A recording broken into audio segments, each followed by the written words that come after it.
Asia महाद्वीप मानव सभ्यता की जन्म स्थली कहलाता है। विश्व का सबसे विशाल महाद्वीप है एशिया। विशालता को मैंने स्पेशल रूप से इंडिकेट किया है और स्पेशल रूप से इंडिकेट करके और मैंने क्षेत्रफल और जनसंख्या के संदर्भ में एशिया महाद्वीप के मैंने डाटा प्रस्तुत किए हैं। मुख्य रूप से मैं बात करूं कि जनसंख्या के संदर्भ में और क्षेत्रफल के संदर्भ में जो मैं आपसे बात करना चाह रहा था, तो मुख्य रूप से हम बात करते हैं कि ये अपनी विशालता को कायम रखता है। विश्व क्षेत्रफल को जो मैंने यहाँ पर इंडिकेट किया है, मैंने यहाँ पर शो किया है।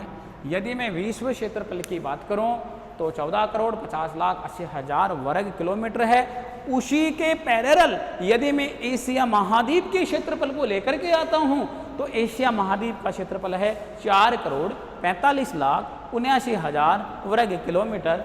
यदि मैं इसके प्रतिशतता की बात करता हूँ, मैं प्रतिशत को निकाल के लाता हूँ तो मेरे पास में प्रतिशत है 33%, यानी टोटल विश्व के एरिया का, टोटल विश्व के क्षेत्रफल का।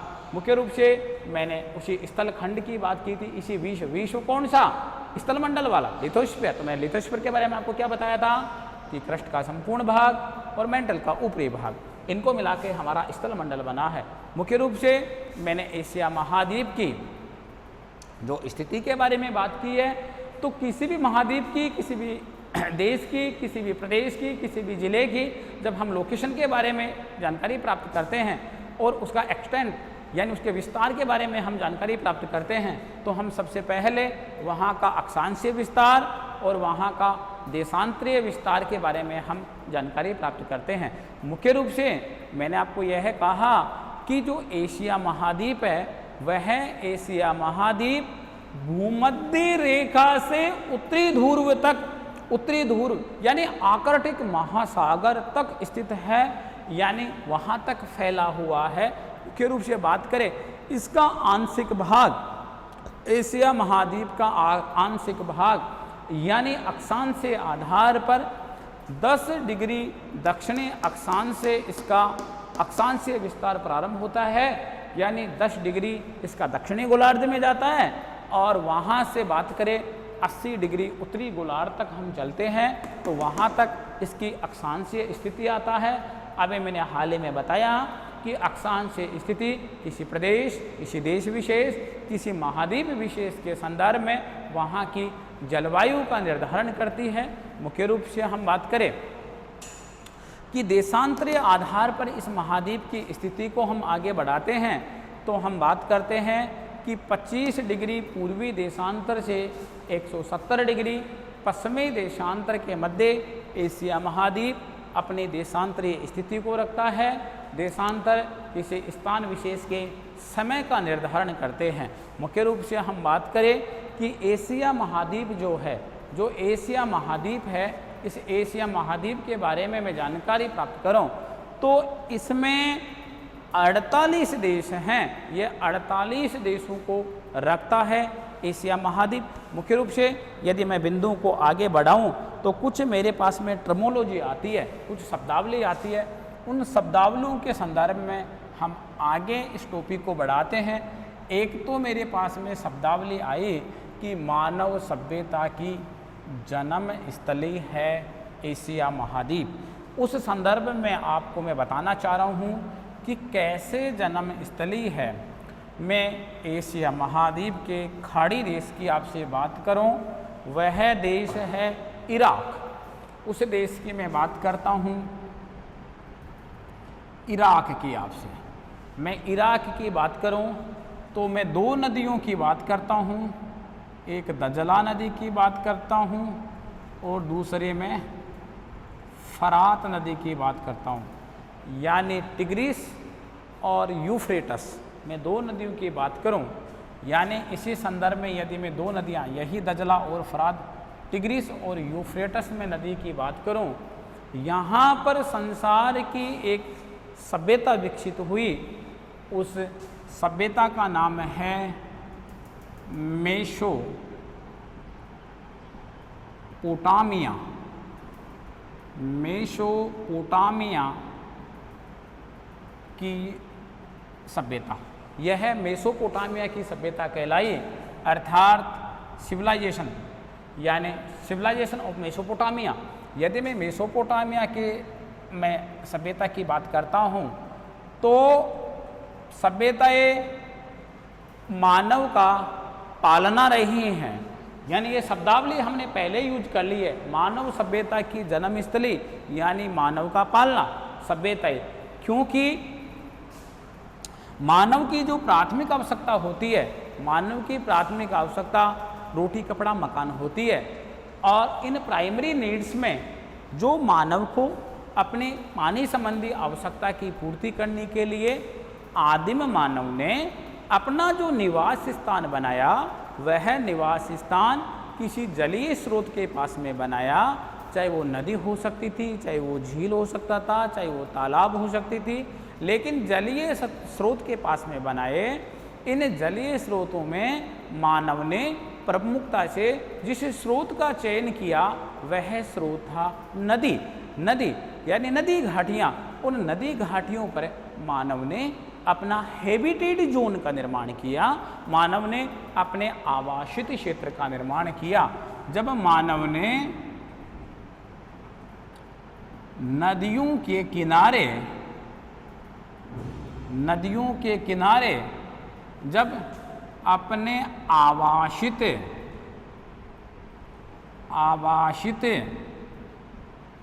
क्षेत्र का निर्माण किया, अपने आवास का निर्माण किया।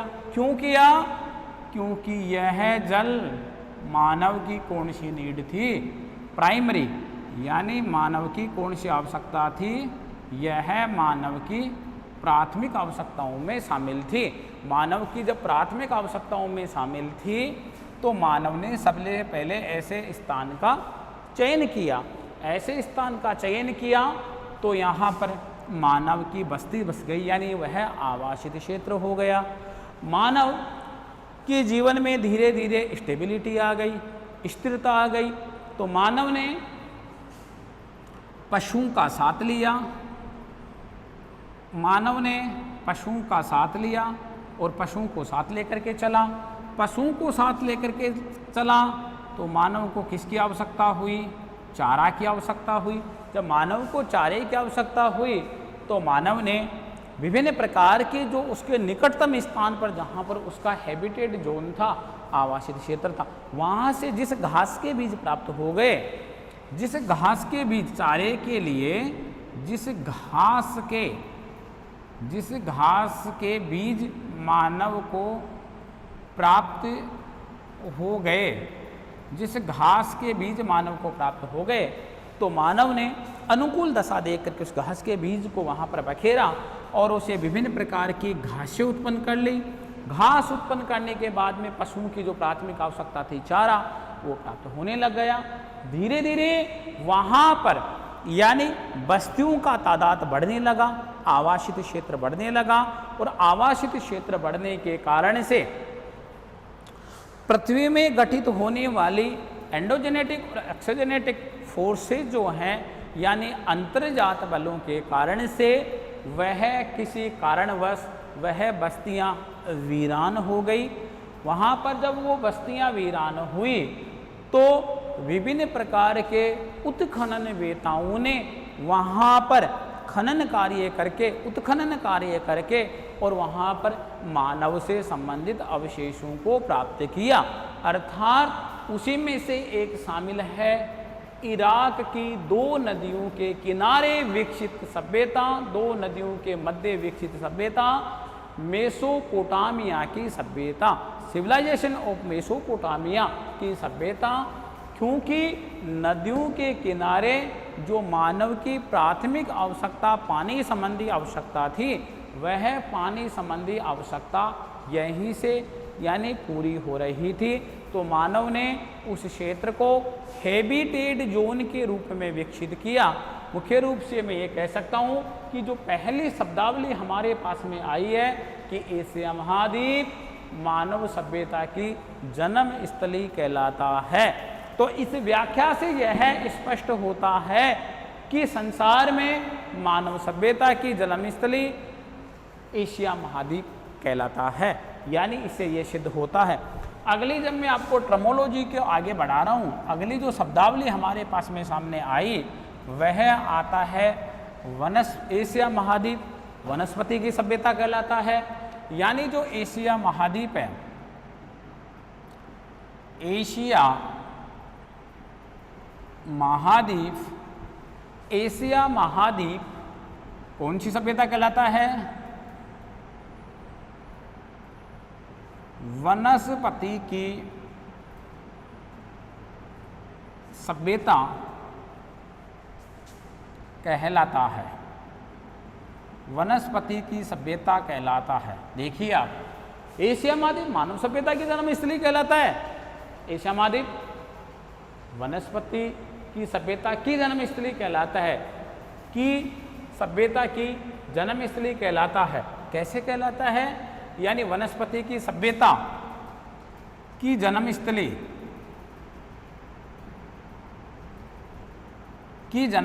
कहलाता है, की जन्मस्थली कहलाता है। इसका मतलब कैसे कहलाता है? आप इसके संदर्भ में देखिए कि यदि दुनिया में कोई महाद्वीप था तो वो एशिया महाद्वीप था, जिसने प्राचीन कृषि पद्धति का विकास किया, जिसने प्राचीन कृषि पद्धति का विकास किया है, अर्थात उसने कृषि पद्धति का विकास किया, यानी एग्रीकल्चर पैटर्न का विकास किया, कृषि पद्धति का उसने विकास किया है।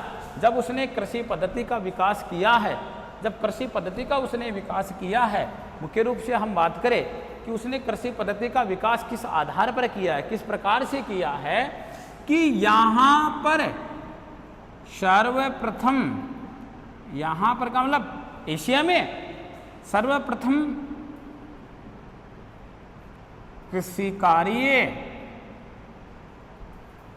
कार्य होने लग गया था। जब यहाँ के लोग कृषि कार्य करने लग गया था, यानी कृषि कार्य का मीन्स ऐसा नहीं है कि किसान या यहाँ के रहने वाले लोग जो एग्रीकल्चर लैंड पर डिपेंड थे तो वो किस प्रकार का कार्य कर रहे थे, वो किस प्रकार के इंस्ट्रूमेंट्स एग्रीकल्चर में काम में ले रहे थे। नहीं, सबसे पहले वो कृषि कार्य कर रहे थे।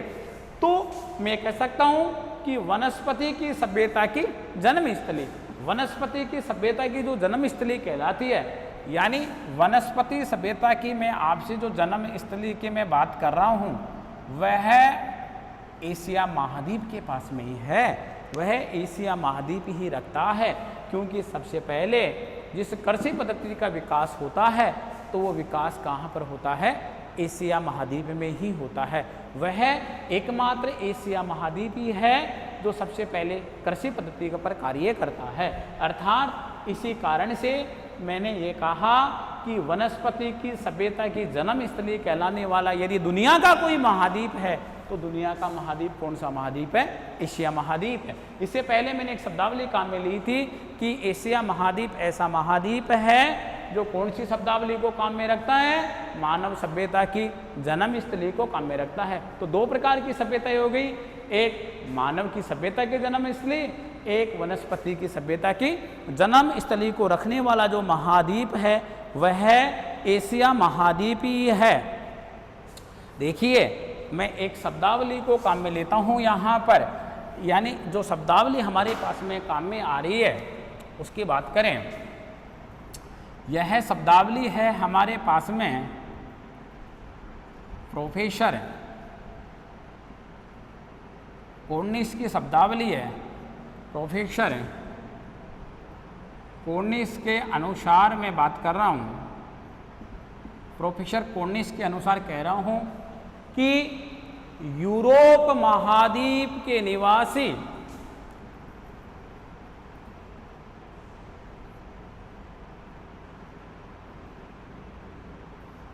यूरोप महाद्वीप के निवासी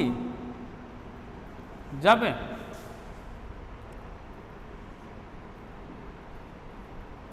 यूरोप महाद्वीप के निवासी जब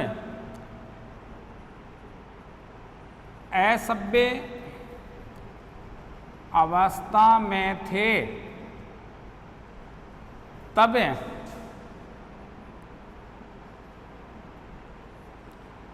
एशिया महाद्वीप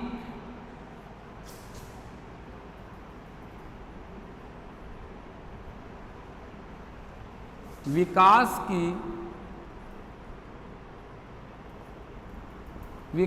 की अवस्था में था, तब विकास की अवस्था में था। यानी प्रोफेसर कॉर्निश क्या कह रहे हैं? प्रोफेसर कॉर्निश ये कहते हैं कि जब यूरोप महाद्वीप यानी यूरोप महाद्वीप के जब असभ्य यूरोप महाद्वीप के लोग जब असभ्य अवस्था में थे, तब एशिया महाद्वीप विकास की अवस्था में था। यानी ये प्रोफेसर कॉर्निश के शब्द हैं। प्रोफेसर कॉर्निश क्या कह रहा है कि यूरोप महाद्वीप जब कौन सी अवस्था में था? असभ्य अवस्था में था। सभ्यता नहीं थी वहाँ पर, वहाँ के लोगों को जानकारियाँ नहीं थी। उस समय एशिया महाद्वीप की आप पोजीशन देखिए, कितनी सॉलिड पोजीशन में एशिया महाद्वीप बैठा हुआ था। एशिया महाद्वीप उस समय विकास की अवस्था में था, उस समय विकास की पोजीशन में था। लेकिन मैं वर्तमान समय की बात करूं कि वर्तमान समय में, यदि मैं वर्तमान समय में यहाँ पर वर्तमान समय में यदि हम तुलना करते हैं, किसकी तुलना करते हैं? हम तुलना करते हैं यूरोप महाद्वीप के मध्य और हम तुलना करते हैं एशिया महाद्वीप के मध्य। लेकिन आज यदि मैं आज के संदर्भ में,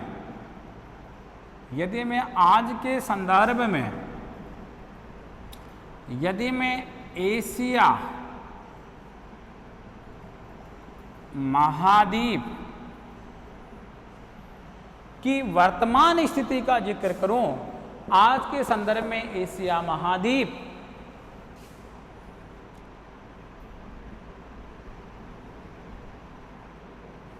राजनीतिक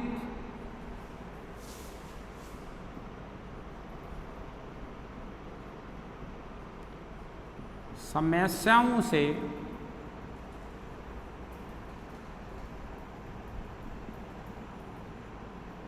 घिरा हुआ है। यदि मैं वर्तमान संदर्भ की बात करूं, आज के संदर्भ में बात करूं, तो एशिया महाद्वीप, जब मैं आपसे बात कर रहा हूं, ईसा के लगभग 5000 वर्ष पहले की मैं आपसे बात कर रहा हूं। यानी ईसा के लगभग 5000 वर्ष पहले की यदि मैं बात करूं, ईसा के लगभग, कब की बात कर रहा हूं? ईसा के लगभग 5000 वर्ष पूर्व की। उस समय क्या कंडीशन थी एशिया की? एशिया विकास की अवस्था में था, एशिया विकास की अवस्था में था। और यूरोप जो आज के संदर्भ में सबसे मजबूत महाद्वीप है, सबसे सुदृढ़ महाद्वीप है, कौन सी अवस्था में था? असभ्य अवस्था में, असभ्य अवस्था में। इसका मीन्स यदि मैं करंट पोजीशन की बात करूं, यदि मैं वर्तमान संदर्भ की बात करूं, तो वर्तमान संदर्भ में एशिया जो महाद्वीप है, वह एशिया महाद्वीप करंट पोजीशन में किन कंडीशन से घिरा हुआ है? पॉलिटिकल इश्यूज से, राजनीतिक समस्याओं से, विभिन्न प्रकार की सीमाओं से, विभिन्न प्रकार के आक्रमणों से, अर्थात और ऐसी समस्याएं जो राजनीति से संबंधित हैं, उन समस्याओं से आज भी एशिया महाद्वीप घिरा हुआ है।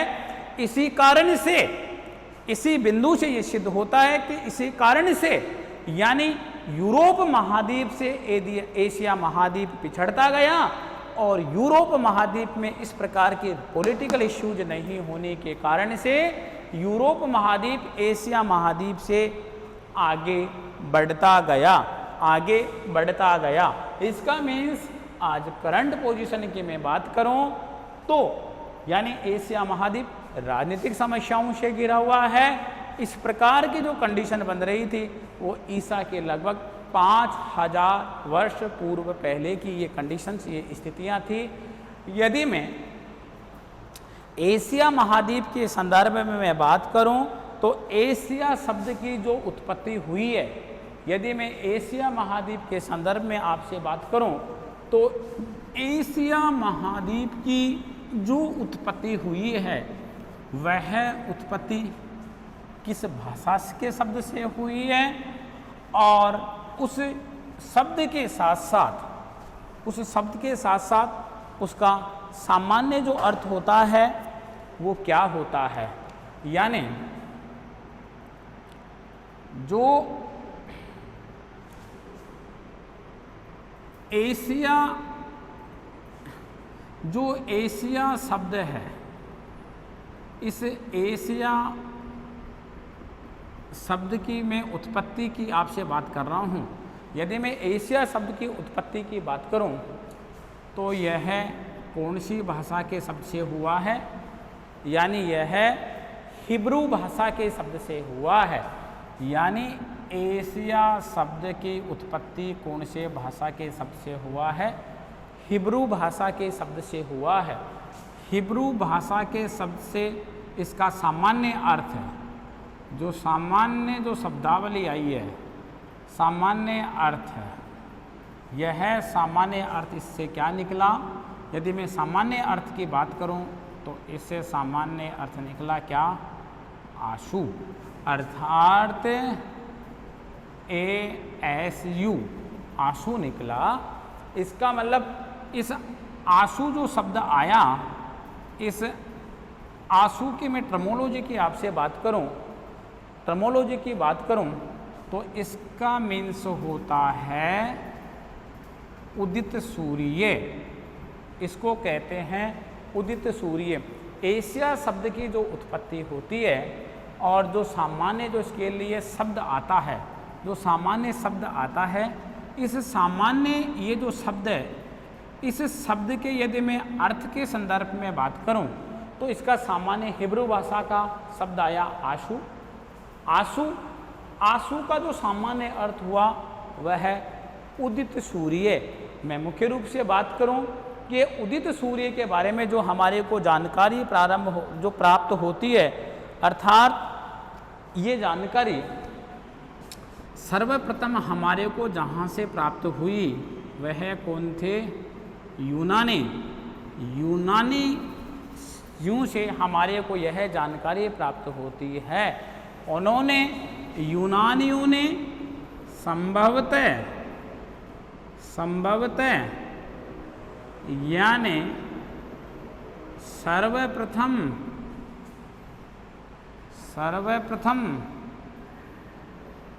सूर्य उदित होने के कारण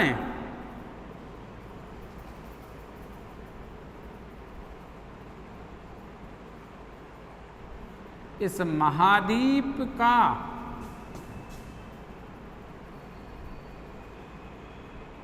नामकरण क्या रखा था, इस महाद्वीप का नामकरण क्या रखा था, एशिया। यानी मैं बात करता हूं यूनानियों की, तो यूनानियों ने इसके लिए जिस शब्दावली का प्रयोग किया, यानी जो यूनानी जो भूगोलवेता थे, मैं उन यूनानी भूगोलवेताओं की बात करूं तो यूनानी भूगोलवेताओं ने संभवतः सर्वप्रथम सूर्य उदित होने के कारण से इस महाद्वीप के लिए जो नामकरण किया था, जिस शब्दावली का नामकरण किया वह शब्दावली थी एशिया। क्योंकि एशिया शब्द कौन सी भाषा का शब्द है, एशिया शब्द मुख्य रूप से जिस भाषा का प्रयोग किया गया है एशिया के लिए वह है हिब्रू भाषा का शब्द है, हिब्रू भाषा का शब्द है। यानी जो भाषा है वह हिब्रू है। अब इस हिब्रू भाषा का जो शब्द आया आशु, उस आशु का जो सामान्य अर्थ जो हमारे पास में आता है, इस आशु का सामान्य अर्थ मुख्य रूप से जो हमारे पास में आया वह अर्थ आता है उदित सूर्य। कौन सा सूर्य, उदित सूर्य, उदित सूर्य। तो मैं यूनानियों की बात करूं, यूनानियों ने एस्ट्रो में बहुत महत्वपूर्ण योगदान दिया है अपना। जब मैं यूनानियों की बात करता हूं मुख्य रूप से, तो संभवतः यूनानियों ने जो अपना योगदान दिया है उस योगदान की मैं बात करूं कि सर्वप्रथम उन्होंने इस स्थलखंड पर इस महाद्वीप में सूर्य उदय होने के कारण से इसका नामकरण क्या कर दिया, एशिया।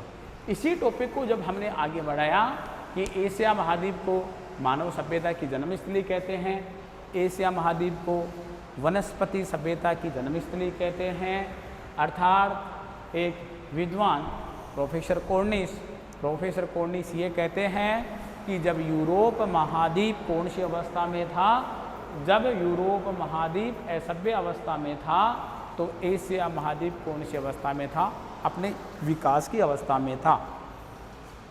लेकिन आज वर्तमान समय की यदि हम बात करते हैं तो वर्तमान समय में आज एशिया महाद्वीप यानी अपने राजनीतिक स्थितियों के आधार पर बात करें तो राजनीतिक स्थितियों के आधार पर विभिन्न प्रकार की समस्याओं से घिरा हुआ है। मैं बात करता हूँ ईसा के लगभग 5000 वर्ष पूर्व की, ईसा के लगभग मैं 5000 वर्ष पूर्व की बात करूं तो यहाँ पर प्रोफेसर जो कॉर्निस से लोग हैं उन्होंने इस प्रकार की वहाँ की स्थितियों के आधार पर शब्दावली का प्रयोग कर दिया था कि यह जो महाद्वीप है, मुख्य रूप से यह महाद्वीप है, यह अपने जिस अवस्था में है, यह अपने जिस अवस्था में है उस अवस्था के बारे में यदि मैं जिक्र करूं तो यह एशिया अपने विकास की अवस्था में था और यूरोप अपने असभ्य अवस्था में था। एशिया शब्द की उत्पत्ति कैसे होती है, यदि मैं उत्पत्ति के बारे में मैं आपसे बात करता हूँ, मुख्य रूप से यदि मैं उत्पत्ति के बारे में बात करता हूँ तो उत्पत्ति कौन सी भाषा के शब्द से हुई है, हिब्रू भाषा के शब्द से हुई है। हिब्रू भाषा का जो शब्द है इसका जो सामान्य शब्दावली है हिब्रू भाषा के आंसू शब्द से हुई है। आंसू का जो सामान्य अर्थ होता है वह होता है उदित सूर्य, उदित सूर्य। अर्थात यूनानियों ने फिर इस पर टिप्पणी की है, जो यूनानी भूगोलवेता हैं, जो यूनानी ज्योग्राफर्स हैं, उन्होंने इस पर टिप्पणी की है। संभवतः सर्वप्रथम जिस भूखंड में, जिस स्थलखंड में सूर्य उदित होता है, यानी सबसे पहले जहाँ पर सूर्य उदित होता है, इसी कारण से इसी के आधार पर इसका नाम क्या पड़ गया, एशिया महाद्वीप पड़ गया। इसी को मैं टॉपिक को आगे गति देता हूँ और आगे गति दे करके मैं इस टॉपिक को आगे बढ़ाता हूँ। मुख्य रूप से हम बात करते हैं कुछ कोस्टल क्षेत्र की, कुछ स्थलीय क्षेत्र की। यदि हम स्थलीय क्षेत्र के बारे में बात करें, स्थलीय क्षेत्र के बारे में और हम जलीय समुद्र तटीय क्षेत्र के बारे में बात करें, समुद्र तटीय क्षेत्र के बारे में क्या समुद्र तट की स्थिति को रखता है, एशिया महाद्वीप। मुख्य रूप से अभी मैंने आपको ये बताया कि जो एशिया महाद्वीप है, जो एशिया महाद्वीप है, यह एशिया महाद्वीप तीन ओर महासागरों से घिरा हुआ है। यानी एशिया महाद्वीप के तीन ओर क्या स्थित है, महासागर, यानी तीन ओर महासागर स्थित हैं। अब तीन ओर कौन सी डायरेक्शन है, मैं सबसे पहले आपसे बात करता हूँ उत्तर दिशा की। उत्तर दिशा, या मैं ऐसे लिख दूँ उत्तर की ओर, फिर मैं लिखूँ दक्षिण की ओर, फिर मैं लिखूँ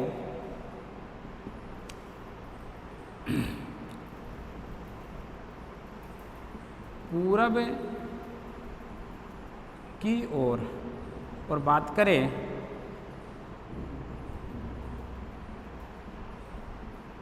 पश्चिम की ओर। देखिए हमने यहाँ पर जो कंडीशंस रखी है, जो दशा रखी है, वह दशा कौन सी रखी है, तीन ओर महासागर की। तो मैं सबसे पहले तो आपसे बात कर रहा हूँ कहाँ की, नॉर्थ की। उसके बाद में आपसे बात कर रहा हूँ कहाँ की, साउथ की। उसके बाद में मैं आपसे बात कर रहा हूँ कहाँ की, ईस्ट की। मैं यहाँ की बात कर रहा हूँ, यानी उत्तर की ओर, पूरब की ओर, दक्षिण की ओर और पश्चिम की ओर। अभी इसी को अपन कुछ मिनट के लिए, कुछ सेकंड के लिए ड्रॉप कर लेते हैं टॉपिक को। क्यों? क्योंकि सबसे पहले हम उत्तर, दक्षिण और पूरब की बात करेंगे। यदि मैं उत्तर की ओर बात करूं तो कोई महासागर स्थित है तो वह महासागर है उत्तरी ध्रुव महासागर। इसी महासागर को हम कहते हैं कौन सा महासागर? आर्कटिक महासागर। मैं सेकेंड टर्मोलॉजी की और डायरेक्शन की बात करूं दक्षिण, तो मैं दक्षिण की ओर आपसे बात करूंगा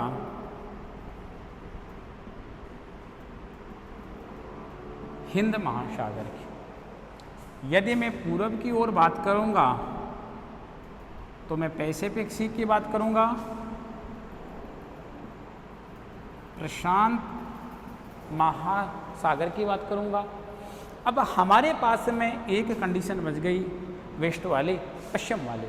यदि मैं पश्चिम वाली कंडीशन की आपसे बात करता हूँ, पश्चिम वाली यदि मैं कंडीशन को यहाँ पर फॉलो करता हूँ, पश्चिम वाली कंडीशन फॉलो होती है तो पश्चिम वाली कंडीशन ये आती है कि इधर जो स्थल खंड है वह स्थल खंड है यूरोप महाद्वीप, अर्थात यूरोप महाद्वीप के साथ साथ यानी एक तो आता है आपका मेडिटेरियन सी यानी भूमध्य सागर, और दूसरा हमारे पास में आता है कौन सा सागर है? रेड सी, लाल सागर। मैं इन दो की बात कर रहा हूँ आपसे। इसका मतलब प्रॉपर पश्चिम की ओर यूरोप महाद्वीप है, यानी यूरोप महाद्वीप से संयुक्त है ये। इसके अलावा मैं बात करूँ भूमध्य सागर, भूमध्य सागर, और भूमध्य सागर के साथ साथ क्या है? लाल सागर है। ठीक है। यदि एशिया महाद्वीप के तीन ओर महासागर स्थित हैं, इसका मतलब उत्तर की ओर कौन सा महासागर स्थित है? उत्तरी ध्रुव महासागर अर्थात आर्कटिक महासागर। यदि मैं दक्षिण की ओर बात करूं तो कौन सा महासागर स्थित है? हिंद महासागर स्थित है। यदि मैं पूरब की ओर बात करूं तो कौन सा महासागर स्थित है? प्रशांत महासागर स्थित है। यदि मैं पश्चिम की ओर बात करता हूं तो यूरोप महाद्वीप, और मैं थोड़ा सा उसके दक्षिण में आता हूं तो मेडिटेरियन सी और रेड सी।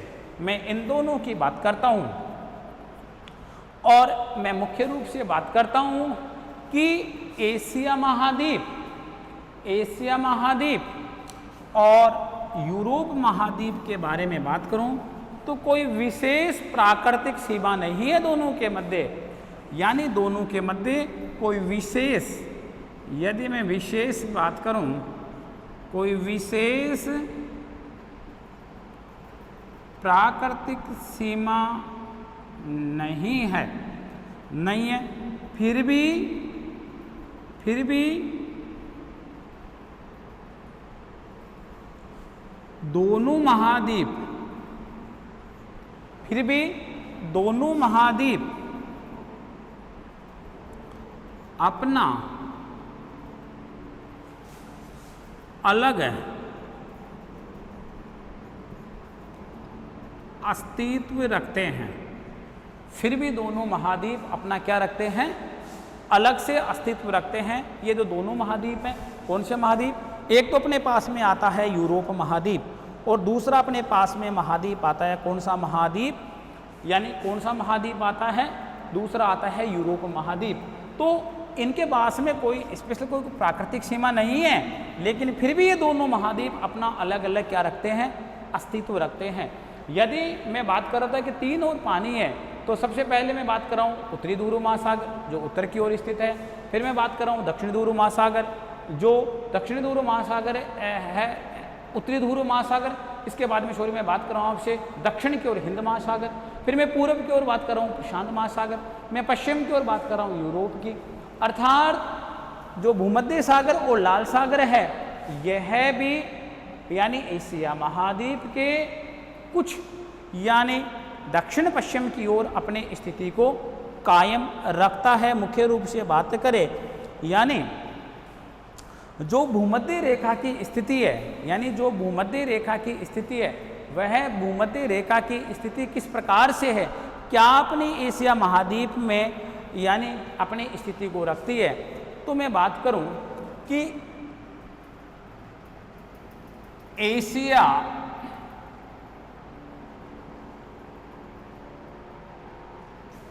महाद्वीप में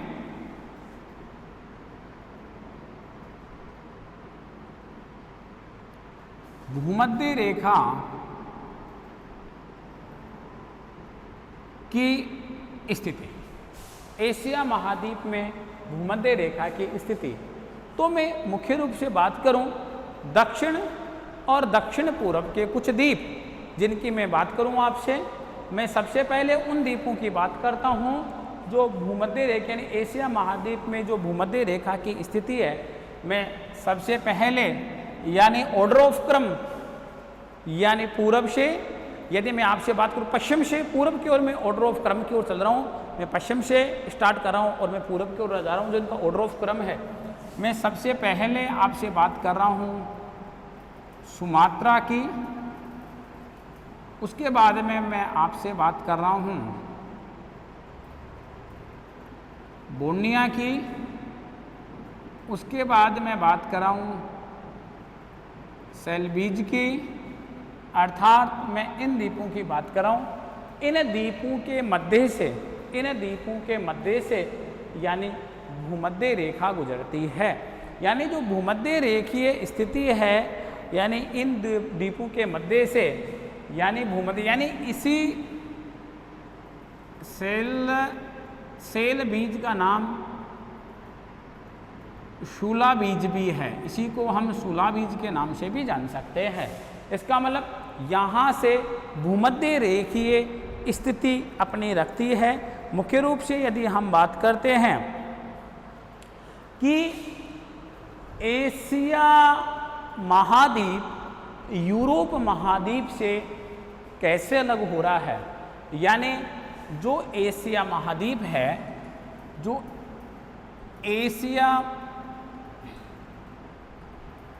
एशिया महाद्वीप है, एशिया महाद्वीप यानी यूराल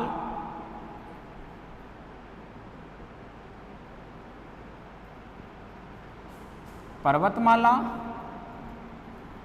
फिर मैं बात करूं कैस्पियन सागर, फिर मैं बात करूं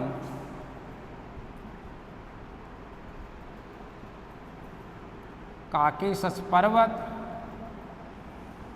फिर मैं बात करूं यानी यूराल पर्वतमाला, कैस्पियन सागर, काकेशस पर्वत, इसी के साथ साथ मैं बात करूं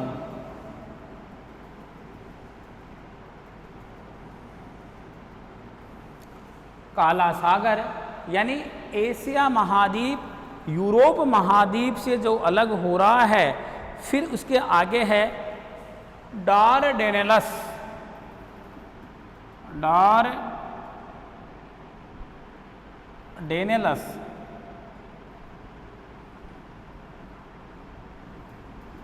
डारडेनेलस जलसंधि है, यानी सबसे पहले है यूराल पर्वतमाला है।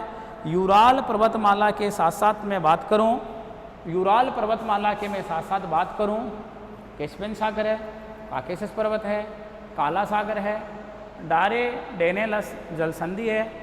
यानी यह जो संधि, इसका मैं लोकेशन की बात करूं तो यह है भूमध्य सागर और मारमरा सागर के मध्य, ठीक है, भूमध्य सागर और मारमरा सागर के मध्य। और जो अलग हो रहा है अमेरिका से वह है बेरिंग जलसंधि। मुख्य रूप से मैं बात करता हूँ बेरिंग जलसंधि, यानी जो एशिया महाद्वीप जो यूरोप महाद्वीप से अलग हो रहा है, तो यूराल पर्वतमाला, कैस्पियन सागर, काकेशस पर्वत, काला सागर, डारडेनेलस जलसंधि अर्थात भूमध्य सागर और मारमरा सागर के मध्य, अर्थात अमेरिका से बेरिंग जलसंधि से अलग हो रहा है। यानी एशिया महाद्वीप किससे अलग हो रहा है? एशिया महाद्वीप यूरोप महाद्वीप से किससे अलग हो रहा है? यूरोप महाद्वीप से, यूरोप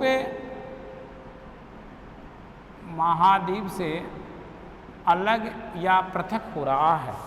यानी इन प्राकृतिक एलिमेंट्स के माध्यम से, इन प्राकृतिक यानी भू संरचनाओं के माध्यम से, जिनमें माउंटेन है, जिनमें सागर है, जिसमें पर्वत है, इसमें जल संधियाँ हैं, तो मुख्य रूप से बात करें यूरोप से, यूराल पर्वतमाला से, कैस्पियन सागर से, काकेशस पर्वत से, काला सागर से, डारडेनेल्स जल संधि से, जो कहाँ पर स्थित है, भूमध्य सागर और मार्मरा सागर के मध्य, और अमेरिका से कैसे अलग हो रहा है, अमेरिका से यह है बेरिंग जल संधि से अलग हो रहा है। अब मुख्य रूप से हम ये तीन ओर से, यदि ये समुद्र से घिरा हुआ है, यदि ये महासागरों से घिरा हुआ है, तो उनकी तटवर्ती क्षेत्र की भी हम बात कर लेते हैं कि वहाँ का जो कोस्टल एरिया है, उस कोस्टल एरिया के बारे में कैसे स्थिति रखता है।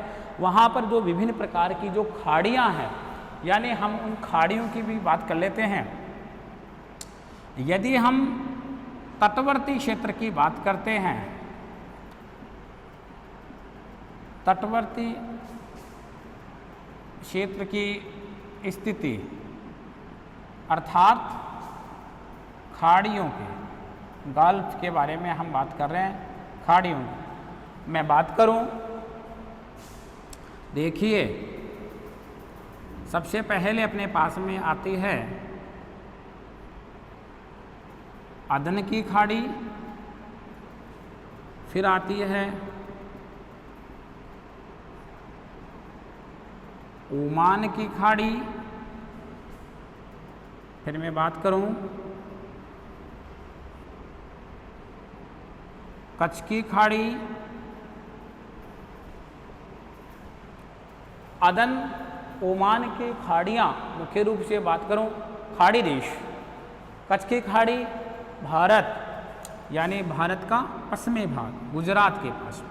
अगला मैं आपसे बात करूं बंगाल की खाड़ी, यानी भारत का पूर्वी भाग बे ऑफ बंगाल, बंगाल की खाड़ी। फिर मैं आपसे बात करूं अनादीर की खाड़ी, मुख्य रूप से इसके लोकेशन की मैं बात करूं तो जहां से अमेरिका से एशिया बेरिंग जल संधि से अलग हो रहा है, उसी के स्थान के पास की मैं बात कर रहा हूं। वहां पर जो खाड़ी है, उस खाड़ी का नाम है अनादिर की खाड़ी। फिर मैं बात करूं शाम की खाड़ी, श्याम की खाड़ी, यानी एशिया महाद्वीप का दक्षिणी व दक्षिणी पूर्वी भाग में स्थित खाड़ी शाम की खाड़ी, अर्थात खाड़ी देश अदन ओमान, अर्थात भारत के पश्चिम में यानी गुजरात की तरफ कच्छ और पूरब में बंगाल की खाड़ी, अर्थात जहाँ से एशिया महाद्वीप अमेरिका महाद्वीप से बेरिंग जल संधि से अलग हो रहा, वहाँ पर जो खाड़ी है वो खाड़ी है अनादीर की खाड़ी, शाम की खाड़ी, अर्थात एशिया महाद्वीप का दक्षिणी व दक्षिणी पूर्वी भाग में जो खाड़ी है वह खाड़ी। और मैं अंतिम खाड़ी की आपसे बात कर रहा हूँ ओबे की खाड़ी। मुख्य रूप से मैं बात करूं यह है ओबे की खाड़ी है। यदि हम इस तथ्य की बात करते हैं, मुख्य रूप से ये एशिया महाद्वीप के संदर्भ में जो अपनी स्थिति है वह स्थिति रखता है, तो वह स्थिति है यानी तटीय स्थिति, यह कोस्टल स्थिति है। आज हमने एशिया महाद्वीप की जिस विश्व के संदर्भ में जिस सामान्य जानकारी की बात की, तो हमने मानव सभ्यता का पालना, वनस्पति की जन्मस्थली का पालना, इसी के साथ साथ विश्व के संदर्भ में एशिया महाद्वीप का क्षेत्रफल, और उसी के साथ साथ हम बात कर रहे थे विश्व का क्षेत्रफल। विश्व के क्षेत्रफल में एशिया महाद्वीप का जो क्षेत्रफल था वो 33% था। इसी के साथ साथ हम बात करें कि जो एशिया महाद्वीप है, इस एशिया महाद्वीप के शब्द की उत्पत्ति कैसे होती है, इस शब्द की उत्पत्ति के बारे में हमने बात किया कि कौन सी भाषा का शब्द था ये हिब्रू भाषा का शब्द था, जिसका सामान्य शब्दावली थी आशू। आशू का जो सामान्य अर्थ आया वह आया उदित सूर्य, अर्थात इस शब्दावली पर जो टिप्पणी की है वो टिप्पणी यूनानियों ने इस प्रकार से की है कि संभवतः यानी सबसे पहले इस स्थलखंड पर सूर्य उदित होने के कारण से इसको एशिया नाम दिया गया है। फिर हमने एशिया महाद्वीप की स्थिति के बारे में बात की थी। स्थिति के बारे में हमने बात की तो एक अक्षांशीय आधार पर बात की थी, दूसरी हमने देशांतरीय आधार पर बात की थी। अक्षांशीय स्थिति की बात की थी तो हमने यह बात की थी कि एशिया महाद्वीप 10 डिग्री दक्षिणी अक्षांश से 80 डिग्री उत्तरी अक्षांश के मध्य स्थित है। अर्थात मैंने नोट डाल के और आपको वहाँ स्पेशल इंडिकेट करवाया था कि यह महाद्वीप अपने दोनों गोलार्धों में अक्षांशीय आधार पर अपने स्थिति को कायम रखता है। अर्थात मैंने देशांतरीय आधार पर आप लोगों से बात की थी कि जो देशांतरीय स्थिति है वह थी 25 डिग्री पूर्वी देशांतर से 170 डिग्री पश्चिमी देशांतर है, उसकी मैंने बात की थी कि ये पूर्वी जो देशांतर है वो 25 डिग्री से प्रारंभ होता है और पश्चिम की ओर चलते हैं तो हम 170 डिग्री तक पहुंच जाते हैं। इतनी दूरी तक देशांतरीय आधार पर हमारे को जो भूखंड प्राप्त होता है वह एशिया महाद्वीप प्राप्त होता है। हमने एशिया महाद्वीप में लंबाई के संदर्भ में, हमने एशिया महाद्वीप की चौड़ाई के संदर्भ में बात की थी। जो हमने लंबाई के संदर्भ में बात की थी वह थी कि एशिया महाद्वीप उत्तर से दक्षिण तक 8,550 किलोमीटर की लंबाई को रखता है और हमने चौड़ाई की बात की थी तो 7,720 किलोमीटर की एशिया महाद्वीप चौड़ाई को रखता है। मुख्य रूप से हम ये बात करते हैं कि एशिया महाद्वीप यूरोप महाद्वीप से किन प्राकृतिक तत्वों के, किन फैक्टर के माध्यम से अलग हो रहा है, जिनके बारे में हमने चर्चा की थी। मुख्य रूप से कि यूराल पर्वतमाला है, कैस्पियन सागर है, कॉकेसस पर्वत है, काला सागर है, डोरडेनेलस जल संधि है जो भूमध्य सागर और मारमरा सागर के मध्य स्थित है, और बेरिंग जल संधि है जो अमेरिका से अलग हो रहा है। मुख्य रूप से अपन ने प्रमुख खाड़ियों की बात की है, जो खाड़ियाँ हमारे पास में आई हैं, अदन की खाड़ी है, ओमान की खाड़ी है, कच्छ की खाड़ी है, इसी के साथ साथ हमने बात की बंगाल की खाड़ी है, अनादीर की खाड़ी है, शाम की खाड़ी है और ओबे की खाड़ी है। इसी के साथ साथ हमने ये बात की थी कि एशिया महाद्वीप के 3 और महासागर स्थित हैं। उत्तर में उत्तरी आर्कटिक महासागर यानी उत्तरी ध्रुव महासागर, दक्षिण में हिंद महासागर, पूर्व में प्रशांत महासागर, पश्चिम में यूरोप महाद्वीप के साथ संयुक्त है। उसके दक्षिण के मैं बात करूं तो भूमध्य सागर, और भूमध्य सागर के साथ साथ कौन सा सागर है, रेड सी है। मुख्य रूप से हम इस संदर्भ में बात कर रहे थे। आज इसी के साथ हमारा जो एशिया विश्व के संदर्भ में जो एशिया की सामान्य जानकारी थी वह सामान्य जानकारी आज हमने इस क्लास के माध्यम से प्राप्त की, और इसी ही हम जो बीए फाइनल ईयर का जो प्रथम प्रश्न पत्र है, कल हम जो टॉपिक के बारे में बात करेंगे वह है एशिया महाद्वीप के प्रमुख स्थलाकृतिक प्रदेश या भौतिक प्रदेश। All students, thanks.